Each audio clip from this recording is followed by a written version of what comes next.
Okay, let's take a look at chapter 13. It's about operator overloading. What does that mean? So the C++ has many standard operators. We have seen a lot of them so far. And what the language allows you to do is to overload them. We know overload function overloading. So it's a similar idea that you can use the same operators on, except that now you're using on your own class types. So let's take a look at this. What operator overloading comes down to is essentially just a syntactic sugar. Syntactic sugar means it's a sort of like a special syntax that sweetens the usage of the language. Anyway, syntactic sugar that allows standard operators to be used on class objects. And there are a couple of things to note. So first of all, the main idea of this operator overloading is it leads to natural and elegant code.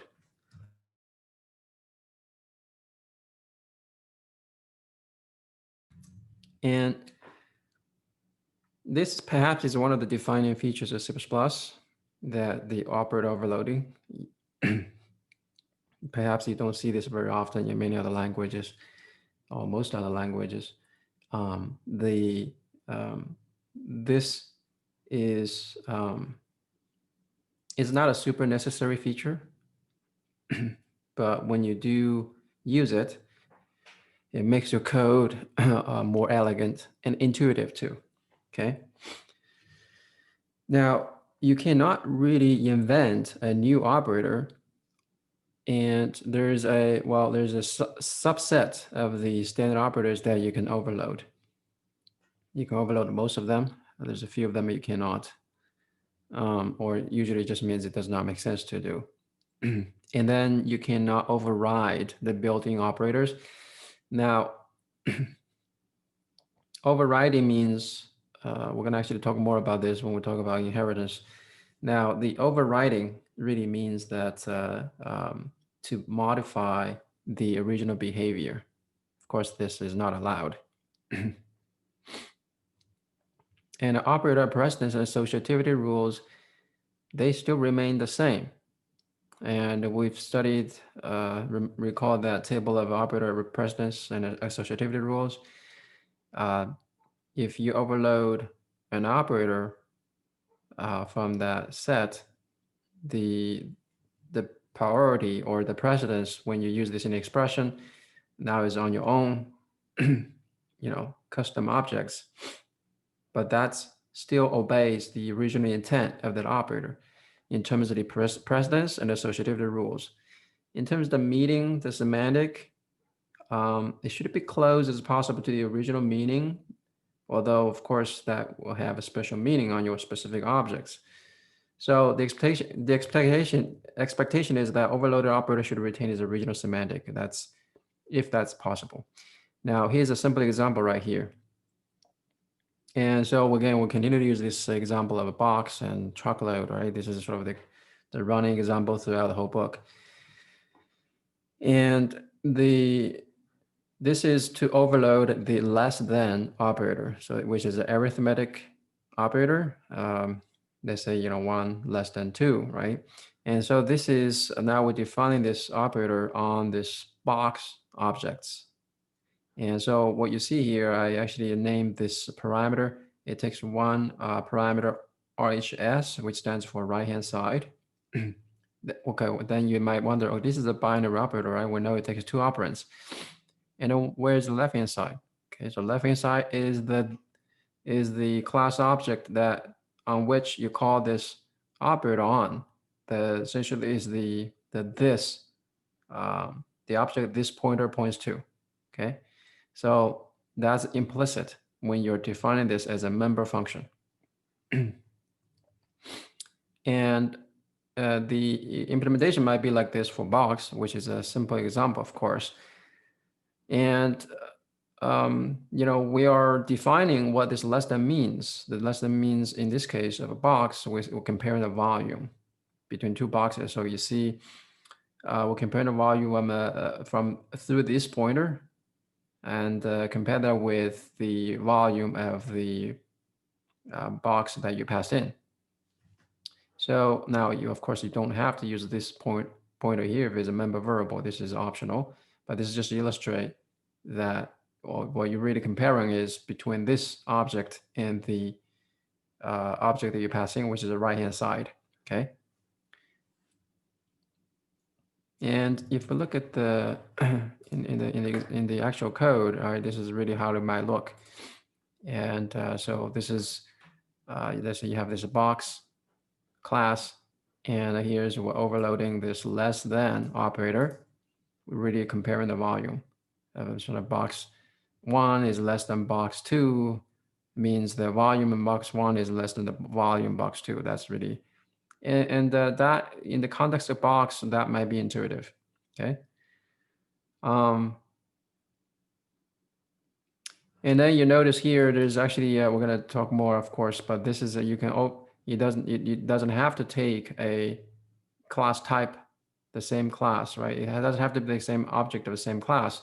You can take another type. For example, here we're comparing the volume of this object with a double value, some kind of volume, right? So that is fine as well, right? This is still an operator function.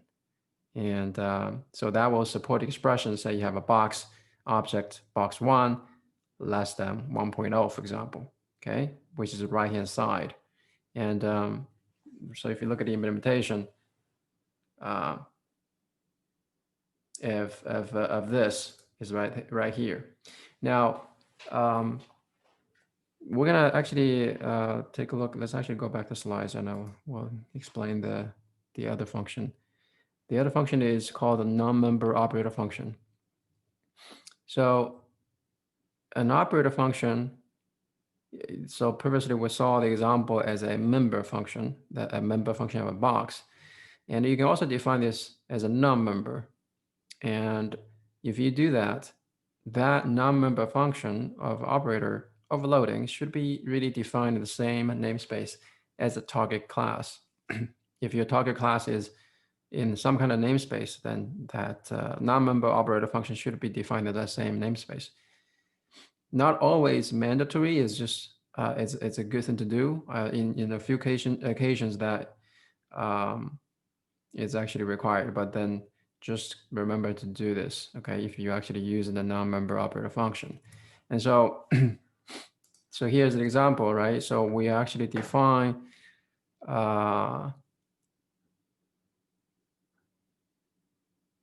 let's see. So here we define a function. This is not obviously not a member, right? If it's a member, you would have to, because it's defined outside of class. If it were a member function, you would have to prefix with the class name colon, right? So this is actually a non-member. And here we're comparing, obviously, the left-hand side, in this case, is not the object in question. The left-hand side is a double value. So it cannot be really defined as a member function, okay? So the right-hand side is still a box, so this is what you do here, right? The inline just means that you're including the definition of this function in this header, okay?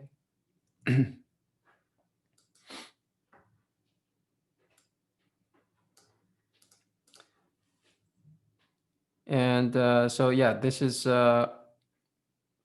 we saw actually a case where we have to define as a non-member because the left-hand side is not the class object. Now, of course, even for the case where the left-hand side is the class object, you can still define this outside. The case where we had a member function for the less than, you can define this as a non-member if you want. So this is, then your left-hand side is just the class object, and then you got a right-hand side as well. And then you're comparing the volume of the two, okay? There are a couple of variations of the operator function that we just saw, you don't necessarily only need to support the comparison, as in this case, we're talking a comparison operation just between the objects of the same class. In many cases, it makes sense to be able to compare with just a number. If your underlying comparison comes down to a number, then of course you can support those two. Okay. So we have seen the implementation of this already. And of course, not just the less than operator can be overloaded. As I mentioned earlier, most of the operator can be overloaded, not all of them, but most. And you see this table here. Now, the third column here called non-member. This is telling you whether for those operators, can you, can you actually implement them as a non-member, right? As you notice, most of them, yes, but some of them you actually cannot implement as a non-member. So a couple of examples like assignment, that kind of makes sense. We're going to look at this assignment just a little bit later. Assignment, because you need to return a reference to the class object, and you really can't do that outside the class. So that's kind of what makes sense here. And then there are occasions where you have to define some of them as non-member. Okay, so for we're not really gonna look at an example of like a user-defined literal. This is actually for defining your own literal operator. So it's just kind of mention that you when you write the, let's say you're overloading a literal operator, and then you have operator keyword, of course, and then followed by the empty double quotes, and then followed by underscore. Usually you have a space between. And then you have your particular letter or letters that mark your particular literal sort of a label or suffix. This is really meant for suffix. Anyway, so we have actually seen the standard literals, right? Standard literals using prefix and suffix for strings, for example, a different encoding scheme. But for the custom user-defined literal operators, you would have to have a suffix starts with a underscore. The standard literals don't need underscore. So that's, anyway, so that's just a little bit about that in case you're wondering. All right. So there are actually a bunch of ways when you define operator functions, there are idioms. Idioms means in the context of C++, they are actually well-known patterns. You kind of just need to know, and then that's what you should be doing when you're programming C++. Now, the idioms, obviously, they're called idioms. They're not standards. So they're not standardized, but the idioms are well-known patterns that the community use. So that's kind of what's expected if you're being a good programmer in C++, okay? So there are one way to categorize all the operators. Of course, there's we can categorize them by the number of operands. So there's a binary operator, there's a unary operator, there's also a ternary operator, right? But ternary operator is not overloadable, right? The question mark colon, that is the sort of the condition operator. That would be a ternary. So anyway, so mainly we got binary operators and the unary operators. And so again, in the case of overloading, that's really what, in terms of the shape and the form, that's what we need to look at. So here, let's say binary operators, then in this case, this format here is you define this as a member function. And the class object is on the left-hand side. What's passed in is the right-hand side of that operator, okay? And then if you define this as a non-member function, and of course, your left-hand side, you're going to pass that explicitly as a parameter, the first parameter, in fact, of this operator function. And then the other one, by the way, the other type, and they may or may not be the class type, right? So, and then you may, here's the another form of a non-member function. You got a class object on the right-hand side. Now, if you got a class object on the right-hand side, your left-hand side is something else, maybe it's not the class type. And in that case, if it were a class type, it would be that format here, okay? Or you can do this as a member function.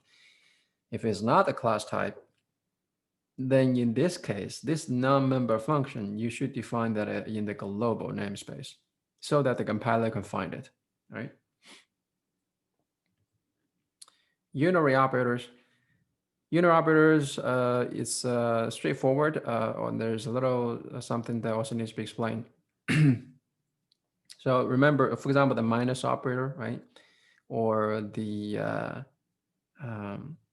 let's say the bitwise not, right? There's different operators that are unary. And so in the case of a unary operator, let's say you want to overload them. So of course, if you define this as a member function, the class object is on the right-hand side. That's kind of just most the unary operators operate. That unary operator, that symbol, you put it on the left-hand side, right?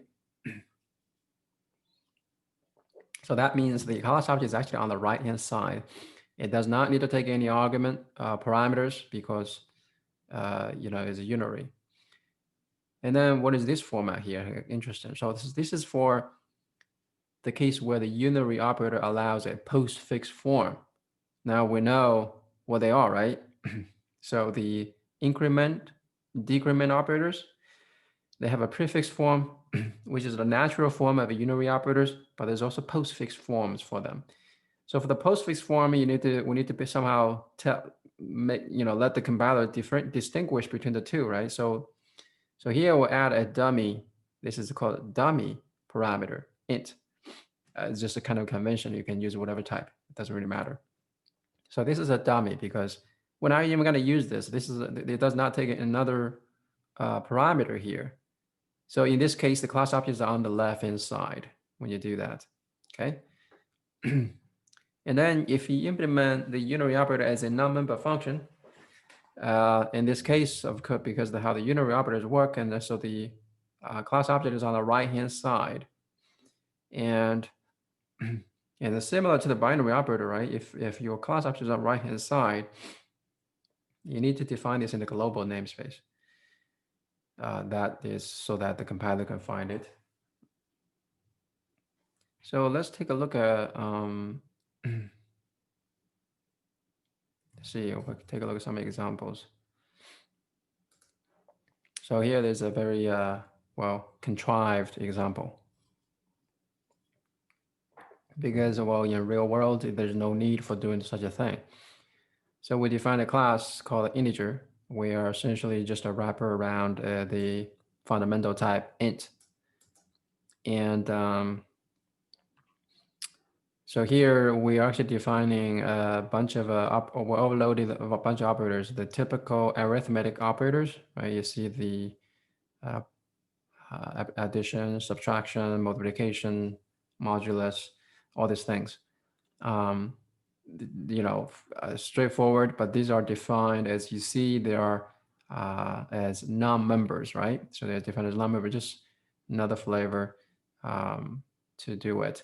And then that will allow you to, suppose this makes sense on some, let's say, real world object and whatever that in your problem domain. And that allows you to write expressions like like this. Just like you use this, just almost like the fundamental type. And it doesn't matter if the operand of another type is on the left-hand side or right-hand side. How does this work if it's on the left-hand side? Right? So suppose, for example, there's a 4 divided by j, the integer object. How does this work? Right? We have overloaded the division. Well, we see the left-hand side and the right-hand side are both integer objects. How does that work, right? The 4 is not a integer object. Well, the reason that works is that the compiler does an implicit conversion through this constructor. See that? So remember, we'll talk about the single argument constructors. The single argument constructors, if you don't mark them as explicit using the explicit keyword, then they can be used by the compiler to implicitly convert when it's necessary, okay? It may or may not be what you want. In the cases where it's what you want, it leads to elegant code and reduce the number of operator overloading you have to do, right? You don't see, we don't need to define the overloaded functions, operator functions that take a fundamental int as a first parameter. There's no need, okay? All right. Now, comparison operators. The recall in the first week, I believe, that we talk about the spaceship operator, which is a new operator in the latest standard that allows us to reduce the number of operator overloading. If you want to support all these comparison operators on your own class object, and previously you have to define a bunch of them. Now we got the spaceship operator, so that would be you want to support the whole range of them, less than, greater than, less than or equal to, and also equal to, and then less not equal to. If you want all of them, you just need to define two operator functions. So one is the spaceship operator, and the other one is the equality, equal. Okay. And the spaceship now, if you recall, that actually returns a object called partial ordering or weak ordering or strong ordering, that kind of stuff. And they have constants that makes the comparison efficient. So you're doing the comparison just once. All right.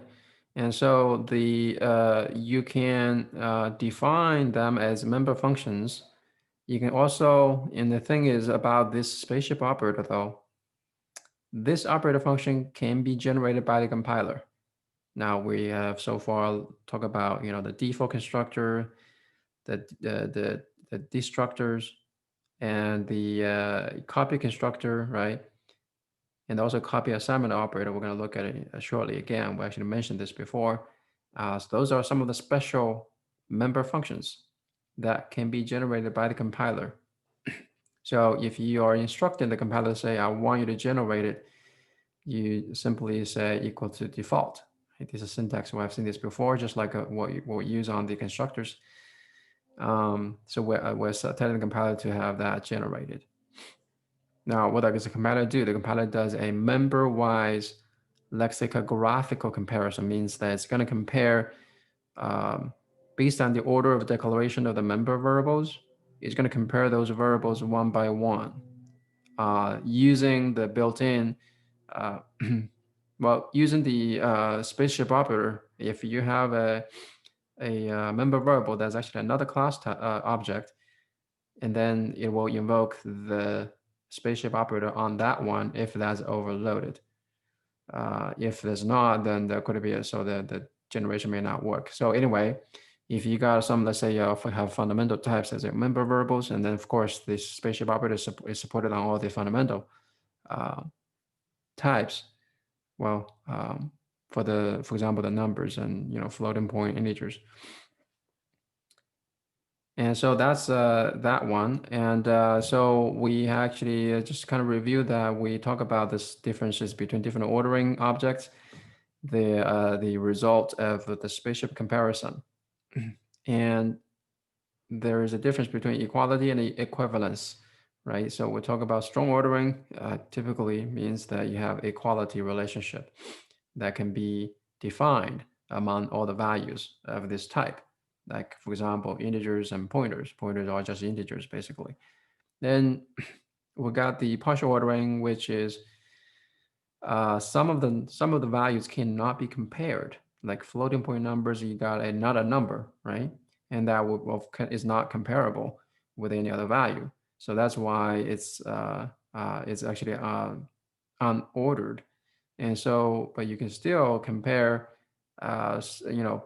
most of the values, right? Not all of it. So that's why it's called partial ordering. And the relationship of equality is more of an equivalent, or the equivalent instead of actually equal. So that's kind of the meaning for partial. And then you got a weak ordering, which is not as strong as the strong ordering, but the weak ordering is also about equivalence, and that is the relationship that you can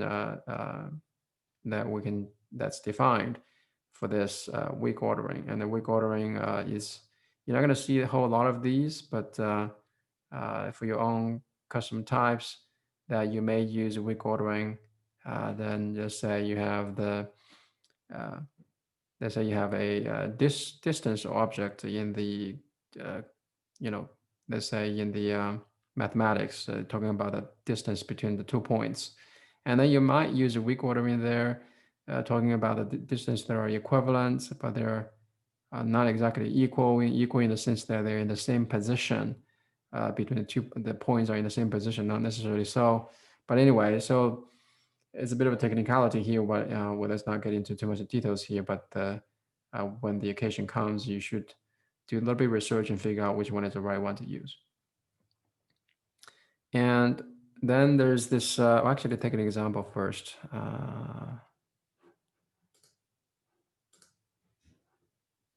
So right here, let's say still goes back to the box situation. So we have defined actually two forms of the spaceship operator here, because we want to not only compare with another box, but also compare with a double value, which is some kind of volume. So that's really what you see here. And in fact, the implementation is straightforward. We're just using the built-in spaceship operator on those double values. That's, that's there. So just pass this on. We're redefining the meaning of the spaceship operator on this object, essentially saying we're just really comparing with the volume. And then the equality that here, we essentially just let this be defaulted, and the compiler generated. So typically, if the compiler generated something that works for you, and then just let it generate, you don't need to write it out. And a lot of times, the compiler generates the code that's better than what you write. So just let it do it. And now, of course, if this is what you want, the member-wise comparison. So that's really the lexicographical comparison. Essentially, that's what it's going to do. Okay.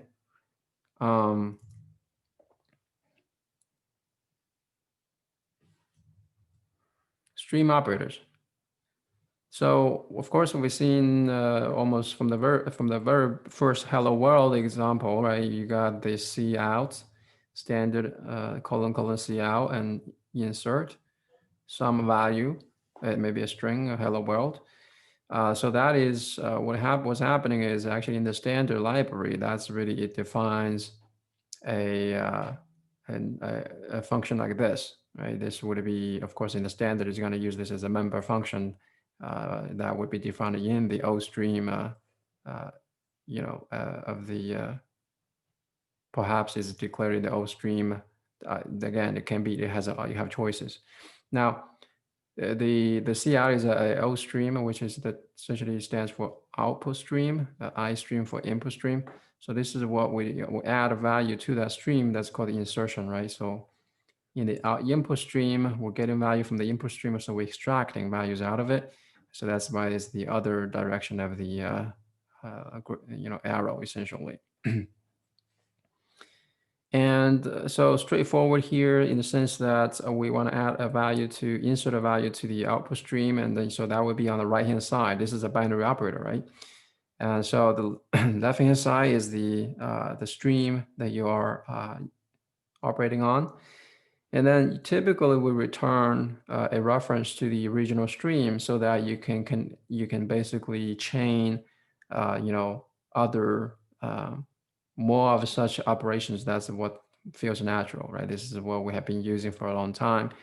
That's the reason why you can add another less than, some other value, less than another value, because it returns this reference to the original stream. And so that allows you to do the method chaining or function chaining. And an example, let's see if we have it. So an example here, this is a, say we want to print out a box object. If you have defined your own custom type, typically you want to support this because at least if nothing else for debugging purposes, you want to output the content of your object. And this would be one way to do it. And so this is, here we define this as a friend function. Now remember the friend function are non-member functions, but then they have access to the private member variables, private members. And now, of course, it doesn't have to access private members if you provide, let's say, if you provide getters, right? Here we don't see getters, that's why it needs this. All right, increment operators. So this is a typical pattern how you implement the increment operators, and see there's a prefix form and a postfix form. And for to implement, you implement both of them. You don't just support one of them. That typically you want to just do both, right? It's sort of a convenience thing for the consumers of this object, of this class. So so here, let's say, of course, the unary operator, this one is to be defined in the as a member. Well, this is typically what you do is, actually, we prefer member functions for operator overloading. So here, this essentially returns a reference to the current object, right? So after you increment the value, so that's there, and then typically return the original, and then and because that is, when you do that, this allows you to put the result of this increment prefix form expression on the left hand side of your assignment, right? And so then you can do something else if you want to. But again, so this is another form. Okay, this is for the postfix form. Of course, they got a dummy parameter here. We're not even using it. Essentially, it's just a differentiator between the other one. Now, a typical way to implement this is fairly sort of, again, is like an EDM, right? So you make a copy of the current object, and then you increment. As you see, we're using the other operator, the prefix form. So we're just using that. That's very typical. We implement operators through other operators. So we usually increment prefix form, and then we return that copy. And then typically you return a const object. That's just kind of the way you typically want to approach this. Okay. So there's an example too, of course. Let's see.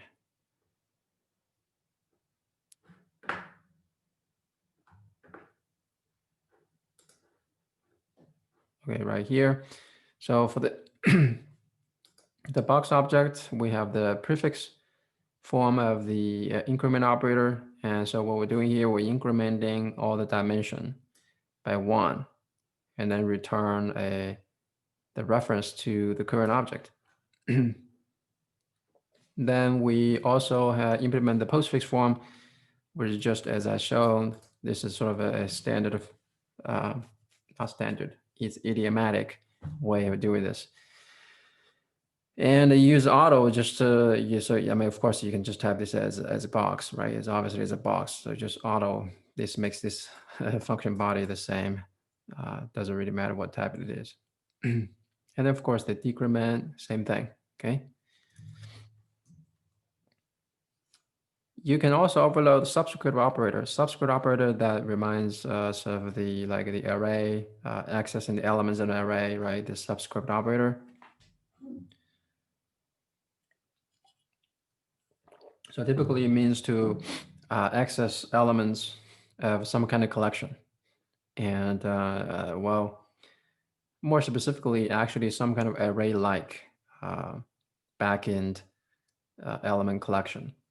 If otherwise the performance might be pretty bad. Anyway, the example that we'll see on the truckload example is just, of course, not something you do in the real world, but this is for illustration purposes because it's inefficient to do such a thing, implement a subscript operator on a linked list, right? So we talk about the truckload example. It holds on to a linked list of packages, and the package contains boxes, a single box. So anyway, so that is, there's two forms of the subscript operator overloading. And of course, the subscript operator is also a binary operator, right? Just after this, you got the brackets, you got the right-hand side inside the brackets. The right-hand side in the bracket is essentially the index. And so this form here, it returns essentially an object, right? It's an object of whatever the element you need to return. It's essentially a copy of it. Or you can return a reference to the object, so it allows you to modify the object, right? So this one is you don't modify, you make a copy, and this one, modify the object that you find, specified by index. And so the subset operator, and then we actually, it's again, the example I was saying, this is for illustration, not something you should do for the truckload, a linked list example. So here, the operator, so we define we're overloading a subscript operator here and returning a copy of the element in the linked list. Okay. The implementation is, fairly straightforward here, because here we're searching over this linked list. Remember that for loop here, and then so we're looping through and all the packages and try to see count, making up the index. So is this the first package, the second package, right? So we'll count until reach that index, and return that box. And so this is, this is just one. Again, it's not something you usually do with a linked list, so for performance reasons. And there's also a function call operator. Well, interesting. So the function call operator can also be overloaded. And then when you do that, if your class type has overloaded a function call operator, and that makes the object of the type a function object. That's function object means they can be invoked like like a function. It's an object, but they can be invoked like a function. The name of the object, well, it's not the same as a function name, but they can be invoked like so because it takes arguments. Let's see the general form here. So you have this keyword operator as usual, and then you have this parentheses, that's the symbol for the operator function call. And then this can take arguments, or maybe no arguments. It would be just a function call with no arguments, or you can take arguments as well.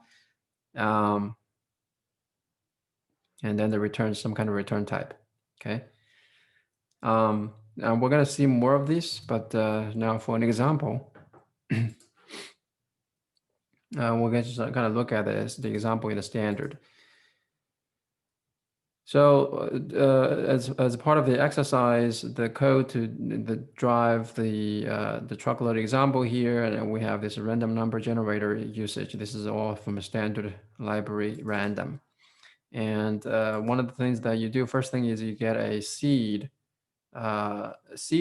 from the seeder. The seeder, this is typically from some kind of true random source. And then the seeder becomes, this is actually, what this does, this random device actually overloads a function call operator like this thing here. And so this makes this thing invocable. Okay, so this is a so-called a function object. You can, because it has a function, actually we can look at this, what it is. You can go into this, right? Just kind of click into this thing. As you see, there's such a function in there, in that class. It's in this case, it's empty arguments, right? It doesn't take anything. Okay, this is not a typo. It's not, but you see, this is the symbol for the operator. This is okay. So in case you haven't, maybe I did not make it explicit, the name of operator function is this whole thing with the keyword operator followed by the symbols of the operator. That is the name of the function. You can actually, if you want, you can invoke this just like a regular function using that as the name. Okay. Of course, there's non-idiomatic. You don't really do that. Whole purpose of using the operator functions is to, write natural, intuitive expressions. Anyway, so here that's why it's got this overloaded, and so this is a function object, and this is why you can invoke this thing here. Now, what's the whole point of this? And we're going to talk more about these function objects. Function objects allow you to remember some state in this object.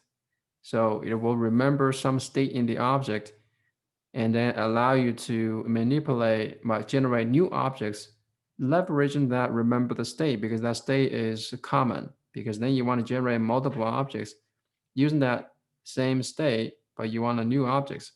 In the case of Cedar,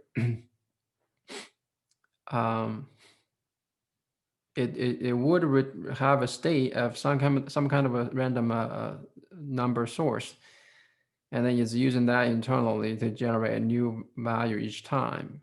And this is the format here. It does not take arguments, but you could take arguments if you need to. But so anyway, this is just the idea for the time being. Okay, we're gonna talk more about this. There's more usage of the function objects. You can also do type conversions with operator overloading. And this is interesting, right? So this is, okay, here is not really an operator, strictly speaking, but it's using the same syntax here. This allows you to convert from one type to another. So in this example here, of course, this is a member function of the type 1. And this will, is part of the function name of the operator function, operator keyword, and with the type 2. So this could be int, could be another, let's say a box, something, whatever type it is. And this will basically convert type 1 to type 2. So type 1, you have an object of type 1. This is a member function, and then this allows the compiler to basically invoke this to convert to the type 2. In this case here, we're not making this explicit. That means it can be implicitly converted if the compiler sees type 1. In the case where it needs type 2, it can use this function to convert implicitly. Now, we'll also know there's another way for compiler to implicitly convert, and that is the constructor, right? Single argument constructor allows the compiler to also use that. And then in this case, specific case here, see, this is a constructor of type 2, and it takes an argument of type 1, okay?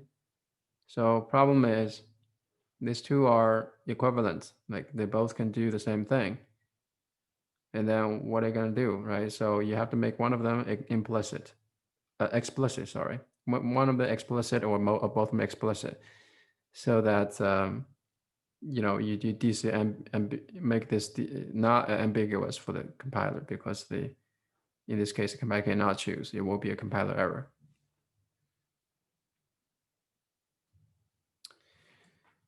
There's another assignment operator that we actually mentioned in the last lecture about the copy. When we'll talk about in the context of copy constructor, we'll talk about copy assignment operator, because when you talk about copy, there's two ways you can copy an object. You can construct one with a copy constructor, or you can assign an object to an existing variable to the same type, and that assignment also can do a copy. And so what you want to do, is that because you want to modify the behavior of the copy, whether you want to allow a certain type of copy or you don't allow copy, you want to delete them, and so that's why these two things go together like a pair. And there are two ways to implement a copy assignment operator. And the one way, this is, and by the way, this is the form this will be generated if you do not provide. And it takes a reference to const of the class object. And this is on the right-hand side, obviously, is a binary operator as usual. And then the left-hand side is the current object that's being invoked on with this operator. And first thing you got to do is, this is the idiomatic way of doing it, and this is a one way. And so you need to check if this is the same as the current object. If it's not the same, then you modify the member variables. Otherwise, you don't do nothing. And then you're going to return the reference to the current object. Another idiom that's perhaps more popular is called a copy and a swap idiom. The copy and swap idiom is that, again, this is the kind of idiom that's used in the standard library many places. So here, what we take is I see is a value. We pass the right-hand side by value. What that means is it's going to make a copy, okay? So first it makes a copy, and then what we do is we swap this right-hand side with the left-hand side, which is the current object. So essentially swap them. Remember the assignment? What it will do is it will take the value from right-hand side to the left-hand side, right? So essentially do a swap. And as you notice here, this swap function is in the standard library. So then we swap them. And then now your current object has been modified with the values from the right-hand side. So you return a reference to the current object. And then of course the right-hand side is thrown away for as part of the part of this assignment here. So this is another, I would say go with this copy and swap idiom. This is obviously more intuitive actually, and it's just then you can leverage the standard to do that. All right. Okay. So actually, let's take a quick example. Look at a quick example of the copy assignment. So let's say we have a message class. It wraps around a C-style string. Well, in the real world, you probably don't really need such a thing. Just use the standard string from the standard library. So anyway, this is a simplification to illustrate. So here we got a constructor that takes a C-style string, and then when you initialize it, you make a copy of that C-style string into your own local member variable. You want to copy the content. You don't just want to point to the string that's coming passed in. Then if that is out of scope, and then then this object is no longer valid, right? So you do want to copy here. You want to own the text, the string. Since we're using a raw pointer here, then your destructor has to also do the management yourself. You have to delete, deallocate that array of chars. So then we got this pair of the copy construction and copy assignment. It also declares a swap function, and then we have a getter here.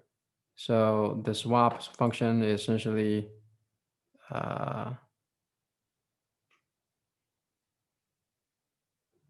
let's take a look at the example here. The swap, how do we swap? You see the swap is essentially just you just use the standard swap function to do that. You can, just swap these two char arrays essentially. And straightforward. So if you look at the implementation of this assignment operator here, and we're just using this swap and copy and swap idiom, the reason it's called copy and swap, where's the copy? Copy is from here. It's copied into this parameter that's passed in. We're not taking a reference. Okay, we're taking a copy, an object here. All right. So that's the example there. And let's summarize this. Overloaded operators, they typically should mimic the built-in counterparts as much as possible. You don't want to surprise the consumers of your code, and you're using, let's say you're overloading a addition operator, and then what you're doing is subtraction. That does not make sense, right? Well, of course, the compiler does not prevent you from doing so, but just that's not how you're supposed to do it. So operator functions can be defined as members or non-members.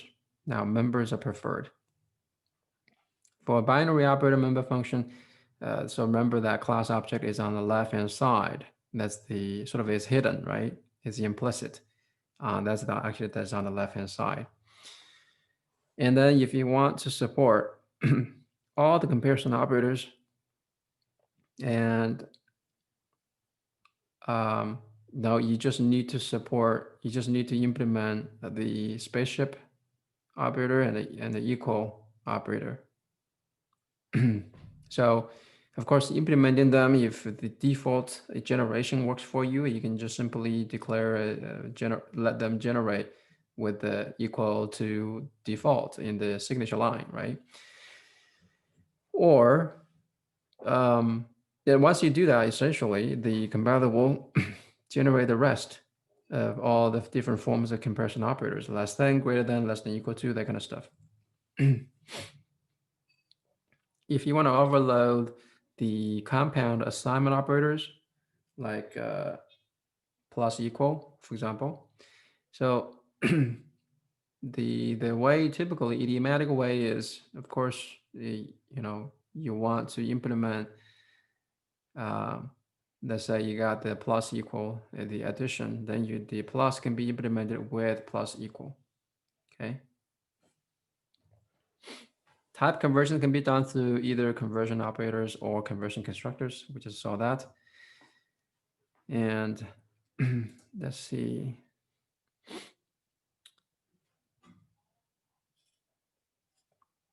I just want to go back to that truckload example and just kind of show you. So previously in the last lecture, we talked about the truckload example. There's a bunch of header files or modules, if you look at a modular version of it. And that was, you have essentially one, in that case, you have a one class, in its own, every class is in its own header, or module if you're using modules. That's a little bit excessive, I would say. But then, this is actually more, just show you this is sort of a more common way of doing this. So as you notice, like the shared box and the package, those are intermediary, like helper classes. Ultimately, the consumers are not that much interested in those things. They're interested in boxes. That's what they want to get to. Or those boxes, the content in the box, the size of the boxes, and what they can do with the boxes. That's the main object. And then, in terms of the container, that's the truckload. And then what's in between of those things is just your implementation details, pretty much. You're using a linked list, and then you're using some kind of a shared pointer, a smart pointer. That's your implementation detail. And because you're using linked list, you want to put that object in a package, some kind of an abstraction there.